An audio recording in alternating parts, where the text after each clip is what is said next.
people miss you, man. The people miss you. We're obviously still doing numbers. People love the collector series. They like the surprise with Shyway vlogs, but they miss you. And you're on vacation. You did this spontaneously, and you keep hitting me up. One, you keep saying, Andrew, I miss you. I want to talk to you. I do. I miss And you, two, dude. you're like, I want to do an episode. But the whole point of going on vacation was to take your mind away from cards and economics, the hobby, America, all that stuff. So what's the deal? Why are you giving us mixed signals? Well, I mean, listen, the point of vacation is go away from my job, right? So you take a little bit of a reset button. But this, I don't consider this work. You know that. I consider this fun. It's the hobby. A hobby is an escape. I don't need an escape from my escape. I miss my escape. I love the hobby, man. I was last night. Everyone was asleep. I'm making stupid videos. See, Blaze, I love you. It's easy. Every time I see someone dancing now, I make a C Blaze video. Guys, if you haven't seen it, go ahead and take a look at my stupid page. That's how slim pickings it is with the hobby. It's C-Blez or nothing anymore. It's C Blaze or nothing. No, Shadeway Corn's vlogs. tied up in litigation, so they can't be posting as actively. I mean, I don't know if you saw it, but if you want to talk about litigation, like Dapper Labs had a bad decision come down today too on the Top Shot stuff, and it's more NFT space. I don't want to. I don't. Yeah, that they called. Yeah, they said it's like a security. I mean, they didn't say it's a security. This is a procedural thing that basically they made a motion to say the court needs to find that it's not a security, and the court said we're not going to find that there are factual issues. They didn't say that it was a security. It's just a procedural, motion practice. But it's interesting stuff. Well, a few things. I could give context why NFTs matter, but people who listen to us already understand. But why is that a bad decision? Because why is that a bad decision for Dapper Labs? I don't get it. Well, I don't believe that NFTs are securities per se. But if they're securities, they're regulated by the Securities and Exchange Commission. Okay. And it becomes a regulated, thing. And then it's like, it's a coin, and basically it becomes sort of like a stock. It becomes sort of like, the rules governing it, and you're buying something that is a proxy for the company. Can you see that in the background? Can you see the cruise ship leaving there? That's pretty cool, ship, right? and people are yelling. Yeah, they're yelling on the cruise ship. That's pretty cool. It's departed. Oh! Yeah, hey! Have you guys ever seen the movie Deja Vu? One of my favorite movies with Denzel Washington. And he can kind of go back in time. Yep. And he's on a Ava Mendes, right? No. Nice Tribe, very similar but different. I see what you're saying. He goes back in time. Oh no, yeah, he goes back in time. Ava Mendes doesn't have the acting capability. There was one where he was like he was a police officer. Same kind of thing. Yeah. Right. Ava Mendes is Training Day, brother. No. But dude, it's 100%. Come on, dude. We were going to do movie trivia. You think you're going to beat me? We've done 900 episodes. You don't know anything about movies. You read books. I think you're reading Mary Poppins. On vacation, I read books. 100%. NFTs, NBA Top Shot isn't securities. So that makes sense. It's more of a reward program where if you own this NFT, you can get through the Mavs game. You can get a picture with Luka. You can get an autographed photo of Kevin Garnett. That's a good thing, I think. Yeah. By the way, Out of Time. The name of the movie. Okay, so I have 5 topics. 5. Jake Paul versus Tommy Fury. Okay, that's a good All-Star. one. So they're fighting this weekend. That's why I'm talking about it. I have my thoughts. You're gonna have yours. The All-Star game was terrible by all accounts. Record low views. My question to you is: who's a bigger draw, Curry or LeBron? I watched hockey. Amazing sport. Just amazing. It's so much fun. We can talk. You're about such a liar. You can't even say it convincingly. That sounded sarcastic? No, because you watched hockey the other day and you were like, why? Why do people watch this? Dude, the Blackhawks went into overtime versus Vegas, and with 1 second left, Patrick Kane got a breakaway, slap shot, goal. The puck crossed the line 0.01 seconds after time expired, so they called it back. But it was amazing. I'm dead serious. Hold your other 2 topics and let's just run with hockey, right? Because it's not my sport, but it doesn't surprise me that you enjoy it because it is very similar to soccer. Yeah, it is a similar setup. And I was just going to say indoor, which I played myself, not like you. You're a professional athlete. But I did play at some point in time. I was a goalie, which I love playing indoor soccer because it was just a jumbo tennis ball and a very small net. And I was like the sumo wrestler in the goal. No one could score on me. It was amazing. I went all over the place. I traveled all up the eastern seaboard playing travel soccer indoor when the weather was not so great here in the Northeast. But yeah, man, I mean, it doesn't surprise me because it's setting up the play. It's patience. It's the defense moving up and a lot of passes and a lot of and It's it's ultimate lower teamwork. scoring. It's It's ultimate teamwork. You only play 20 minutes a game. can So I I tell have, I you? have, I have a take. Oh The shoot! Edmonton Oilers and Connor McDavid Mhm. is the Trae Young of the NHL. Okay. Empty stats, a lot of promise. And so here's a fun fact. Yeah. You'll give me your take. Yeah. Edmonton has four guys in the top 25 statistical categories: Okay. points, goals, assists. Four guys. Yep. We love stats out there, right? Yep. Rebounds, assists, goals. Four guys. They're in sixth. They were going on seventh place in the West. Okay. Okay. Boston has one guy in all of those categories. They're far and away the best team in the league. I mean, the teamwork matters, right? The teamwork matters. It gets interesting, when it gets into the playoffs. That's why you picked the Avs last year to win it all. It's defense, goalkeeping, better team play. You can't even really name a player on the team, but you went straight with Colorado because they are a pretty impressive team. I don't know if I go Trae Young. He's been doing it a little longer than Trae Young, and you're right. I mean, there's only so much some individual could do. They have a lot of people on that team that are good, but they'll put it together. I think. Unlike the Hawks, although the Hawks, listen, they had some playoff success. They go to Eastern Conference Finals, One right? run. They had one run and 4 Trey's only years. played 4 years. I mean, like they only played Yeah, 5 years, right? 4 years. So, I mean, listen, the hockey stuff, why I will pivot now for hockey with you is I would love it if you started buying hockey cards, not just Kane because he had a great game, but there are amazing vintage hockey cards, amazing hockey cards of, like recent stuff that just I'd rather don't just buy sell. hockey jerseys, cheaper, and I could actually use them. And they're sick. The The Blackhawks jerseys. jerseys are super sick. They Maple go Leaf with jerseys are sweaters. super sick. Yeah, And Edmonton jerseys are super sick. Super sick. there you go. I mean, so why Edmonton buy a Gretzky jersey? You know, My final topic, if you're interested, since you're in vacation mode, you're in I Bob like the Marley hockey. mode right now. Did you go to town and pick up a little bit of the ganja? I smoked 3 cigars yesterday, and I smoked 2 cigars so far today. I'll probably have another one later. He's But so reclined. My yeah, last one, what I've been I doing love this it, week, man. guys, I'm loving life. is, and I did this exercise with my family. I said, draw on a piece of paper, a circle, and forget the bills, forget money that's out the door. Your investment portfolio. Draw percentages where that money is. So that's what I've been doing this week. Sort of just thinking about my investment portfolio for the next year, right? Like we get For sometimes caught up so much. diversification purposes, for like making sure you know where all your stuff is. So before we even go there, Mhm. just the exercise gives you a bird's eye view of where your money is. It lets you detach from the day to day of price movements, whether that's in stocks, in crypto, in cards. Right? We get caught up in, oh, this is up, this much, or this is down this much. More of a bird's eye view of where's my money, and then separately, what is my thesis? Like, what do I actually just think is going to happen? Do I think we have a bullish outlook? Do I think the economy's doing well? We're hiring, we're producing a lot of stuff. We have a president, we can believe it. The world is safe and we have a lot of good things happening. Or do we think that there's a lot of headwinds? There's potentially war and crises all over. Inflation's high, money's tightening up, people have credit card debt. What is my thesis? What do I think is going to happen? Because a lot of your decisions on investing, like buying cards, buying stocks, buying crypto, buying NFTs, whatever you buy, depends on your overall thesis. So I like the simplicity of what you're doing because not only does it get you to focus your brain on, is your money in the right spot, but more importantly, a lot of I people saw a listening, I'm movie, sure, they're like, me? Tropic Thunder, Oh, and I identified with Simple Jack. So you with Ben no, Stiller, I'm with I'm not Simple Jack. So saying I'm not saying that. The simplicity of it is a good thing, dude. Just stick with me for a second. It's not. I'm actually gonna give you a compliment on this. I'm not trying to be a hard time. People listening, if they're like me, finances sometimes I'll compare it to a junk drawer. You know what I mean? Like that drawer you have in the cabinet in your kitchen, and it's like just everything goes in there. You don't know what's in there. The tape, the glue stick. You never know if you're gonna need it. The crazy glue's there in case the Christmas ornaments break. It's just that's that drawer.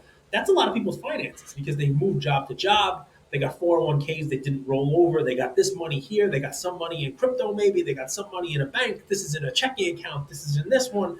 And I mean, if you're anything like me, I know I opened up some bank accounts for my kids a couple of years ago that are basically just like checking accounts. And at the time, I opened them up because the interest rates was zero and I was getting like 0.02%. And it made sense because that's what the rates were. And I just left it there. And now you can get 5% on a CD. You know what I mean? And it's just in the junk drawer. What you're saying is, take stock in it, figure it out. Do a little kind of diagnostic, if you will, on it, right?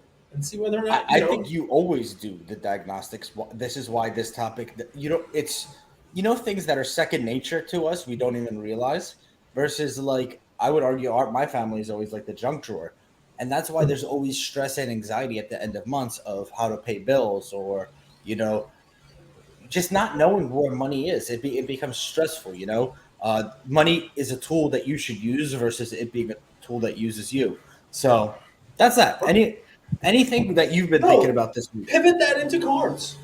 Because, I mean, a couple things. Number one, macroeconomics aside, and we'll talk about that in a second, right? Because it dovetails with it. Just the hobby in general in the last couple of years, it's smart to do that, your overall finances, but then do a second page with just your collection, right? I mean, we talked about different years of doing this podcast at different times in the hobby. We've talked about different ways of doing it. There was the go after your base cards. Then there was like go after your refractors and your numbered cards. Then there was color up. You know what I mean? Sell all your base and your number and try to get something that was a big card, the whole deal. I don't know what this year is on your cards, but you probably, if you're like me, you have cards everywhere. There are cards in this vault, you got cards in that vault. It's like a 401k at your old job and a 401k at this job. You got cards in your basement. You got cards at PSA. You got cards at Beckett. You got cards, with a consignor, whatever it is. Take stock what you have, and then also, I guess, think about, is what I have out there what I want to have? Is there someplace better I could be moving this? And then layer in, let's talk about the macroeconomics, which now puts your conversation about your overall finances with your cards. I know the cards are just one segment of it, but it makes sense, right? You got to think about what's going on or what you think is going to go on with the world and how that may impact what your holdings are, right? Two questions. Well, one statement, one question. I timed doing the investment overlook or portfolio overlook as I was liquidating, right? So I was like, which cards do I want to hold? Which ones do I want to liquidate? I trimmed the fat, as we always talk about. And I did the portfolio kind of performance outlook then. But my question is, let's say you have cards right now. If in 6 months they're 50% down, would you be okay with that? The cards you have everywhere. It's a great question. I mean, I would hope that most people listening to this would say no, because everyone's miserable. That's 50%. No way. My cards. Some people don't want to sell their cards. Some people love that stuff and they don't need the money. But so if you might need the money in September, October, and you have so I'll go on the record. I think that we haven't even sniffed the bottom. So I'll give you guys some numbers. So last year, S&P was down between like 15 and 20%. This year, it's like the head fake that Cage talks about, back up 5%. If you just look at the charts from the last like 13 years, we ran straight up. We haven't even come down close. I think S&P and all these markets are going to come down another 30, 40%. That might scare some people, but the reality is we shot to the moon and we have not come down to earth. We're still like in the clouds somewhere. So that's my macro outlook. And if I need cards, if I need money in October, September of this year, I want to go to Nashville, I want to travel. Yeah. Where am I going to get that money? And I sure as hell am going to be pissed if I have cards right now that I could probably get back, but I'm holding them for whatever reason because I'm lazy to do look at my portfolio and I should just sell this and buy it back if I want it at a later date. Or this one, especially if your bet is that it's going to be. So what's funny about this is it's a useful exercise for a bunch of reasons, and I'm glad you never know where an episode's going to go. I'm glad it's going to go here because if you did that, if you did like your pro and con list, you know what I mean, like you do when you take a new job or whatever it is, you're going to have the 50 cards you own, the 100 cards you own, and you're going to make a list. But it's not going to be a pro and con list. It's going to be a list of how easy is it going to be for me to get this card back, even if it's slightly more money and whatever it is. And then how difficult is it going to be for me to get this card back? And maybe if you want to put a little asterisk on some of these, it's, do I really want to part with this card? Because to me, that's a fun one, right? When you start asking which of these cards I don't want to part with, chances are those are the cards that are probably not going to drop 50%, right? Because if it's a card you don't want to part with, I'll bet you there's somebody else out there that also doesn't want to part with it. And if you have that tranche of cards, right, those ones that's like, that was a pain in the ass for me to get, or hey, I haven't seen one of these for a long time, or hey, it just holds a special place for me. That last part, hopefully, there's other people who it's not like a mass-produced card. You're like, I love this card. It holds a special place for me because I met the player. You know what I mean? Like, to take that one out of the equation. What we're looking for are things that are going to draw someone else to it, draw the masses to it. Now, I'm not saying sell anything, guys. I mean, for a lot of people listening, this is a hobby. They bought the cards not even caring about going up, going down, you name it. They want to own the cards. They want to just own the cards they have, and they've curated their own collection. But for those of you out there, probably a lot of you, who are listening to us and have that two hats, the Bleecker hat and the Luka Tiger hat, right? The investor hat and the collector hat. For those of you guys who are doing it both, right?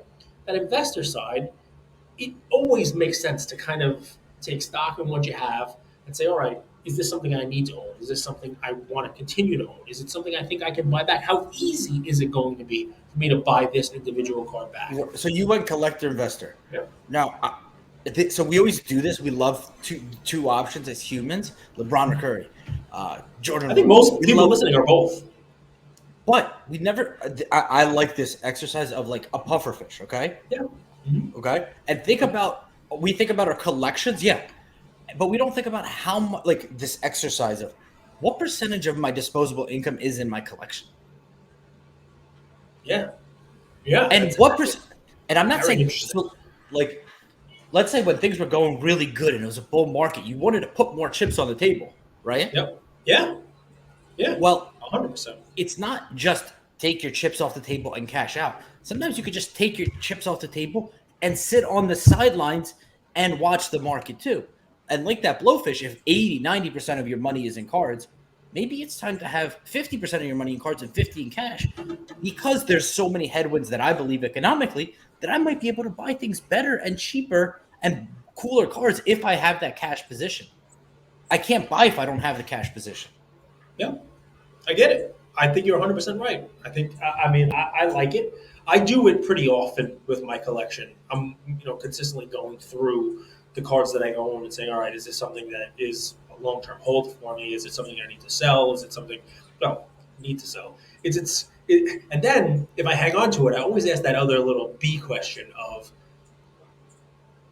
if I need to liquidate this, is it something that's going to maintain some value now, right? Because that's the other thing, right? Like, if you're right, and I'm not as doom and gloom as you are on the overall economy. I like to think that when everybody's predicting a drop like that, that usually the head fake kind of turns us all around. And everyone I talk to right now, wants to short the market, wants to say, all right, I think it's going to go down. I know a lot of people who are putting a lot of money into shorting the market. And normally when that happens, when the public says that, it doesn't go that way, right? That's usually, I could be very wrong here, but just stick with me. Assuming you're right, and you have to kind of assume there is this worst case scenario of doom and gloom, right? Should I sell this card now, or is it something that I think will hold up for whatever reason? Is it? I keep a lot of vintage cards. I'm just throwing right at you, a lot of vintage cards, because the vintage cards didn't run as crazy, they didn't come crashing down as crazy, and I know a lot of people out there who, because they've done the exercise you're doing, they've been in this hobby for a long time. Every year, they dedicate a set amount of money, a set amount of disposable income to their cards, and they buy their vintage cards. It's not somebody who's overweight in cards, as they say, right? Pufferfish, your example. The modern stuff, the people who are out there, I'm no shitting on you guys. I love every one of you. But people who are out there hustling, buying a card at the Dallas show at one table and running to the other corner and selling it for more money, or attempting to do that, or buying it at Dallas because they're going to sell it the week after at some other show. Those cards, those people, they probably haven't been doing this for as long and don't have a system. Every vintage lunatic I talk to, they have, all right, you know what? When I get paid, I know how much I make this year. I cap it at 10%. And if I need to go more than 10% of my disposable income, yeah, man. That discipline, the people that you know. I do know several people, and what they say is sometimes I have to go outside that 10%. But if I do, I'll sell something else from my You PC have way more financially responsible friends than I do. These are the lunatics that buy vintage baseball. And I want to be clear because, so doom and gloom, we use that term. Yep. What I said is come up with a thesis. I didn't say put your bets on the table. So it's a difference between saying I believe 6 months or a year from now that there's a lot of things that this economy is facing on a global scale and from just a local scale, micro as well. I would feel more comfortable having more cash versus I'm going to short the market. Mm-hmm. Those are two different things. I'm going to feel a little bit more safe versus I'm actively betting against the market. Those are two different things. Very. And I think that's important to understand. And there's nothing wrong with placing a small piece on that because I have two Mahomes NT RPAs. Maybe I sell one and hold cash on the other. That doesn't mean I believe in Mahomes less. What I'm saying is there's just a little bit more uncertainty. Maybe I know myself, and I'll sleep better at night knowing I have that safety blanket. I mean, I see no lies. I see nothing wrong here. I mean, I could hear folks listening to this who've been in the hobby for a long time collecting saying, if you're that over leveraged right now, you shouldn't be here to begin with. And you know what? You might be right. But unfortunately, the people if you need to share a room at a show with anybody else, you should not be in this hobby. Find a different hobby. But the point is, there are people listening who are in that position. I understand the premise. Whatever reason they're in this, they're in it. You know what I mean? And the funny part is, I think we like to talk to the people who are in these predicaments, not say, well, screw you, you got yourself into this mess. You should never have been here to begin with. Well, guess what? There are people listening who are here.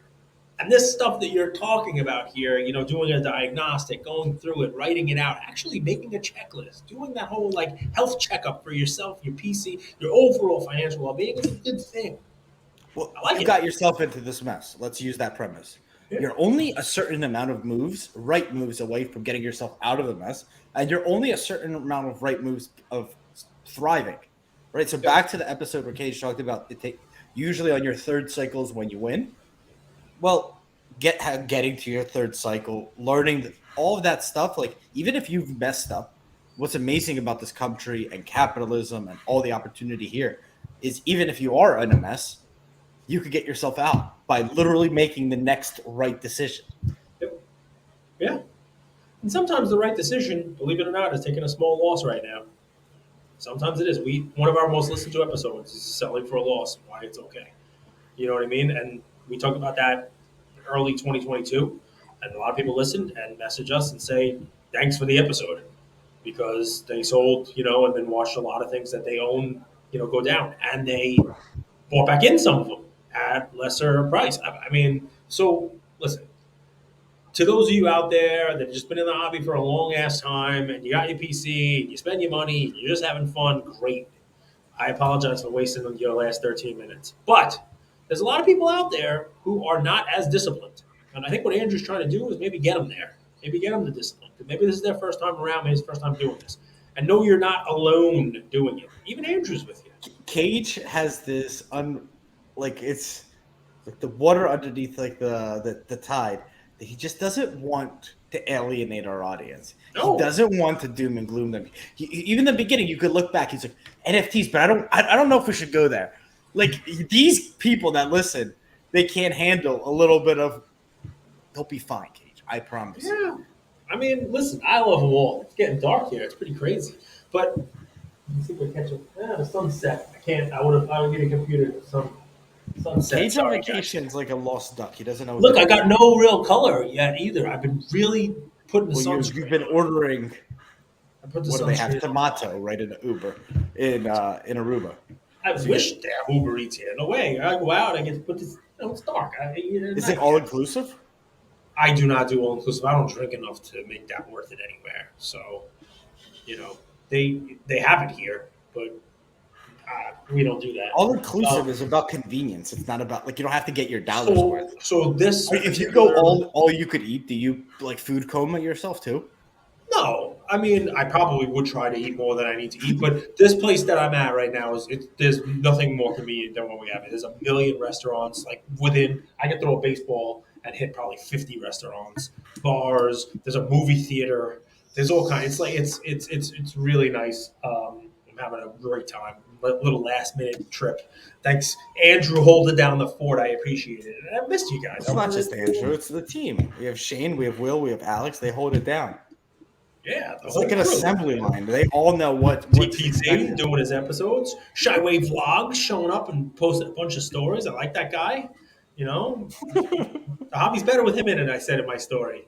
No one really agreed with me. So I'm fighting a bunch of people when I get back. Listen, man, I'm excited for a lot of stuff. Our partnership with Beckett is awesome. A couple of people have messaged me and Andrew looking to submit tickets, looking to submit cards, and asking if there's a discount code. I don't know that we have one yet, but we will get you one. I know you're working on that, right? Tickets is a bit more manual because it's a newer process. The other stuff you can actually use code Luca Nation, and it should work for everything other than bulk collectors. Luca Nation. So you got a yellow code there. People love the code. Luca Nation. The code in. You didn't fun with it. Any of your thoughts on Jake Paul versus Tommy Fury? Because I have some really strong opinions on this. I mean, I think you think Jake Paul's going to kill him. The cool part about it is what started as almost kind of like a joke, right? I mean, it's like, oh, let me make some money. I'll train. I'll become a boxer. Sort of a joke. Whatever you think about the Paul brothers and what they've done, they don't half-ass it. I mean, unless they're buying Pokemon cards, and then they half-ass it and get G.I. Joe. Well, just talk about Jake. You don't have to group them. We do this. But I can group them because a lot of people thought it was but then they group you and I. But you and I are individuals. We're different. Well, you're WWE and I'm boxing, or vice versa. Even though I'm grouping them, you're definitely WWE. What I'm going to say here is the difference. Is, I got it here with that shit. Logan Paul is. I mean, he went into wrestling and he's good. Like he's really good. Like you'd figure with his name he could half-ass it and not be. I mean, he's very, very good. He does the moves. He's decent on the mic. I mean, like he is a legit. And Jake Paul, I'm pretty sure the WBC came out and said that they would rank him like a legit ranked fighter after this fight, which is pretty impressive. I will say he has. I mean. There's a bunch of tomatoes that he's fought. He's fought a bunch of cans, they call it, right? He's fought a bunch of, it's handpicked, like Mick did for Rocky before Clubber Lang. Handpicked, right? They were guys that met his style. They were guys that were not going to give him a tough time. They were guys that were, easily handpicked, selected. I mean, when you fight Tyron Woodley, that's not a fighter. I mean, that's a wrestler. That's somebody who's not a boxer. Ben Askren. You fight Ben Askren. Ben Askren. He needed an aspirin after the fight. I mean, that is a world-class wrestling grappler. I mean, the people he's fought really are not boxers, right? So, you give it kind of a – he's looked legit. We'll see what happens. I know you think he's just going to kick the shit out of him. So go ahead. Say your piece. So I was listening to a soccer match that was Champions League all yesterday and today. I think you guys listening would agree. I think I'm more of a play-by-play guy. Cage is the color commentary. I think – what I try to do in this business is separate noise from reality, right? Like what is being said out there on the line versus just like what's happening. And I think the better you could do that and draw your own conclusions, the more successful you'll be. So neither of them have fought anybody, right? Mm-hmm. Yeah. Okay. True. Cool. But then you watch how they fight. So I had to look this up. Like, if you watch Tommy Fury fight, he kind of looks like he's a heavyweight now. He fights bigger, yes. He fights bigger. Do you know he's 6'1", 180? That's a pretty small boy. So that's not too big, right? I mean, 6'1", 180. Yeah, 6'1", 180. Yeah. You watch him fight, and he fights like a big boy, but he kind of hits soft. And then Jake. He hasn't fought anybody. But, dude, you're 100% right. Like, forget the whole Disney Channel, influencer, all of these labels. You got to admit, the guy has been training. And every fight, he's gotten better. And I think here's the big thing. When you box, you realize, is where do you punch from? Do you punch from your hands, your shoulders, or do you punch with your core and your whole body and your hips? You've said this before. Yeah, yep. Who actually punches and hits like a boxer? I mean, I think Fury was a boxer. I know he was No, I didn't ask that. I said who hits like one. I mean, Paul looks like a puncher.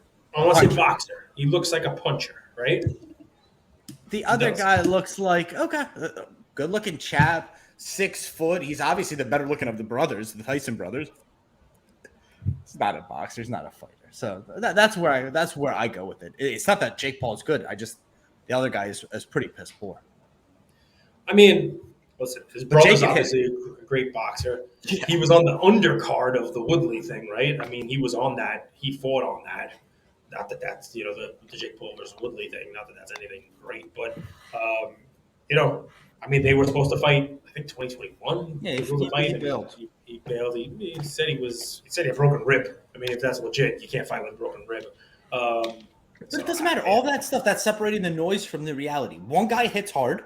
One guy's been improving. One guy's fit. One guy, this is his thing, Jake. And there's another guy. He's a pretty boy, comes from a boxing family, but he's clearly not the boxer in the family. Yeah. Well, I mean, his brother's clearly the boxer. But, no, I mean, listen, it should be interesting, right? Because, look, this guy's got some boxing experience, not spectacular boxing experience. He's like 4-0. But, it's still two reality dum-dums fighting each other. You know what I mean? It's not. You think Jake Paul's a reality dum-dum? Do you know what the odds are on this? No. Jake Paul minus 180, Tommy Fury plus 150. So you're expecting him to win, and so are the bookmakers. I would, if I was the book, I would put it minus 300 on Jake. All right, so you're getting good money. That's it. Forget about shorting the market. Just put all your money on Jake Paul. Let's go. Forget about the circles. Forget about the list. Forget about the paper. This guy comes in with no topics, cigars to the dome, high as a kite. Yeah, that's me. You got me. People love that episode, man. So if you don't want to talk about hockey because you know nothing about it, you don't want to talk about Jake Paul. I can definitely talk about hockey. What do you want to cut your teeth on? Well, I do miss the hobby. Top Series 1 2023 came out. A nice little trade night at Bleecker last night. Looked like people were having a good time over there.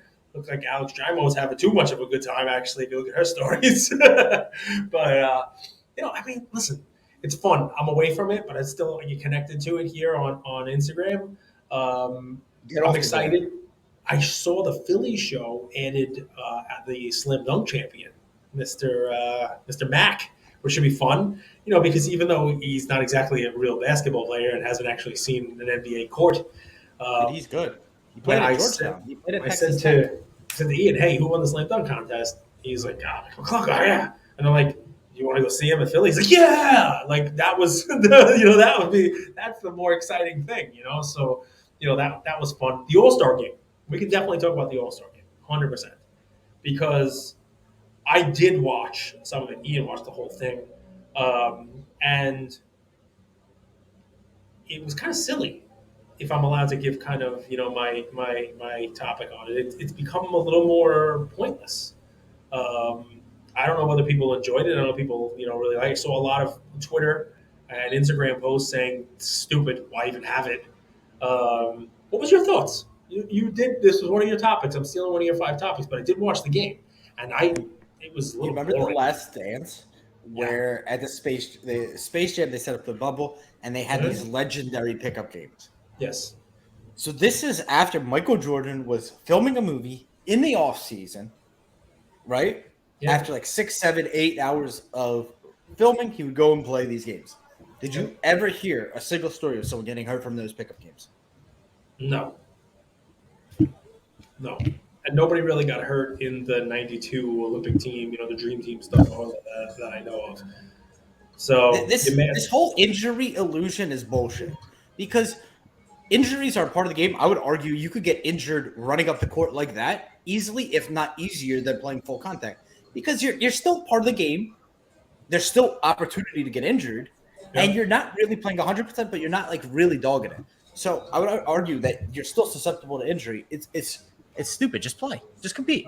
You don't have to injure someone. There's a difference between competing and trying to injure someone. Like, you don't have to clothesline them. You don't have to go up and under them when they're. You don't have to Jokic to the, what do you call them, the Markieff brothers? Yeah, to the Markieff brothers. You don't have to close out underneath them when they shoot. but you can still play tough defense. Like I don't know. It's not that the fix is not that complicated to me. All right, so It's a just make lack them of all play. desire. Well, it's a lack of desire, and I don't, dude. You know this. You've hired people. You've fired people. You've had people work for you. How do you change desire? That's the hardest thing to So change. there's my question for you. If you and expand it to the slam dunk competition too, if you offered up a couple $1 million to the winner, if you offered up to the All-Star game, win shares, real money. I know for some of these guys, a couple $1 million isn't going to matter, but for many of them, it does. I mean, Pete Alonso was a good example of, look, I think he gave the money to charity, but he won more in a home run derby than he was being paid the season he won it. You know what I mean? And that it's obviously a big deal, right? Maybe you get some of the younger guys actually playing and trying to win. People I have who a still different are. way to do it. Shoot, tell me. I would do the also. I would do the season starts when October 15th, October 20th. Yep. Okay, so I would do the All-Star game 2 months ago. I would pair it with the Christmas games. Then I would give that would be my All-Star break, and then I would give them a second break right around this time of 4 or 5 days where they could just go on vacation or chill or like a spring break, a little shorter break, right before the stretch of the 30 games and the playoffs. And I would move the All-Star break before the new year, 2 months in. It'll be some of the young guys who are playing the best. It would just be the best players who want to play in a pickup game and put on a show. I like it. You don't think you need to pay them? I think you pay them. People actually play. I do. I think it becomes interesting. But aren't they getting paid now? Yeah, but like a tiny amount. I don't think there's any big money on the line. I mean, I know that. Yeah, but what are you going to offer them? Like $1 million each player? No way. And anything like, what are you going to say? Like $100,000 for you to play? I make $35 million. Why not? Yeah, but I make $35 million. This doesn't matter to me. For some of them, for some guys, it's going to matter, right? And maybe for some of the younger guys, it'll matter for some of the older guys to come and win for some of the younger guys who the money matters for. Maybe it actually becomes something. And don't tell me like $1 million a person. I know it's a lot of money, but they're making that. You know what I mean? Otherwise, why do it? Why have it at all? Why have the spectacle of it, right? They're advertising the hell out of it. They have sponsors. You don't think that somebody, some company would put up the money to sponsor and actually pay the players? They put it on their jersey, whatever it is. I'm sure it'd be easy. They get paid millions anyway. I get it, but not all of them. Not all of them. I would do 15-man rosters. I would do it before the new year. I would let the veterans opt out of playing. They could still make the All-Star game and be a part of it, but if you don't want to play, you could just opt out. I'd field the people that want to have something to prove, and you could add in, although I think this is stupid, whichever team wins, East or West Coast, or Eastern Conference or Western Conference gets the home court advantage. I don't like that. I think regular season, you should have to earn your home court advantage. Listen, I think you want a hot take on it. I think we may be entering a realm where players make so much money that all-star games have become irrelevant. Because the people who are your stars, they're necessarily going to be the ones making so much money that, one, they don't want to get injured during the All-Star Fest. That doesn't matter for their actual records. It doesn't matter for whether they make the playoffs, whether they proceed and go forward, and not only injured, but it doesn't fiscally impact them in any meaningful way. That they come up with an injury, they fake an injury, whatever the hell it is, and you see it in baseball. People sit out. I mean, not as many injuries in baseball. You see it in baseball. You see it in football. The All-Pro. It's afterwards. Those guys go, but they made it a flag football game. You know what I mean? That's pointless. It's silly. Younger guys come. When guys on their rookie contract, they're out there dancing, right? They get a trip to Hawaii. But I think you're at a point where, I mean, when I watched the All-Star game in the 80s, the amount of money the guys were making mattered. You know what I mean? People played. People came and played, right? It was a big Larry deal. Bird made $600K, and Magic Johnson was $600K was their salaries. Can I steal yeah, but I mean, can I steal something the Yankees do, and maybe this is something that would be cool, right? And maybe you get a way to do it. The Yankees every year have what's called an old timers game. They bring in Yankees who are, it used to be Yogi Berra was there. He didn't play, but he did in the beginning. You bring in some of the guys from the '90s. They're not exactly old. I can't believe Bernie Williams is an old timer, but Reggie Jackson is there. You watch Reggie Jackson hit a home run, blah blah blah. It's just a Yankee thing. I'm sure other teams do it. But what if you had like one team of all stars against the '90s greats, and one They're team of old. Are you joking? That's how you get injured. yes, but the people getting injured would be who cares if they got injured because they're not actually playing. Bring out Dirk, right? Bring out the guys who just retired, Jason right? Kidd. Bring out Jason Kidd if he doesn't mind. But yeah, bring out the people who just retired. Bring out who the hell cares? Bring out Jason Kidd, Dirk. Bring out Steve Francis. Find them, and you know what? Pay those guys. Yes, they're not making their money. You know what I mean? Like bring those guys out and let them play. Dominique. And you know what? Maybe they beat you. You know what I mean? Maybe the old guys, maybe Uncle Drew shows up and actually wins that game. You know what I mean? Who the hell Dominique would be great. I mean, he's getting up there, but you know what I'm talking about. Like, find Jeremy Lin. Gotcha. Find Aruba and Cage. No. You know I don't do that shit. Are you coming home? I don't have a problem with anybody who does. There's plenty of it on the beach, but I don't do that shit. So, wow. Yeah. It was good stuff. But listen, this was a fun 40 minutes. He's going to get that NFL drug test. He's like, Cage, please come to my office. Yeah, maybe. That's not your son. Dude, this was never my thing. You know this. But this was fun, man. I might have to make you do it again tomorrow. Sponsorship. Yeah, take it. Boom. We would get a sponsorship from somebody else if it was like, okay, Cage is finally. Andrew and Cage are going to be in the same look. He's going to do a little bit of the wacky beatus. And that's it. We're gonna do our stuff. But you gotta bring the ho-hos and the ding dongs if that happens. So you haven't gotten any. I'm tanner than you. No color, 0. You're definitely tanner than me. I am wearing 100. I do. Listen. So what's funny is it's winter. It's February. I'm very pale. I've got some pink.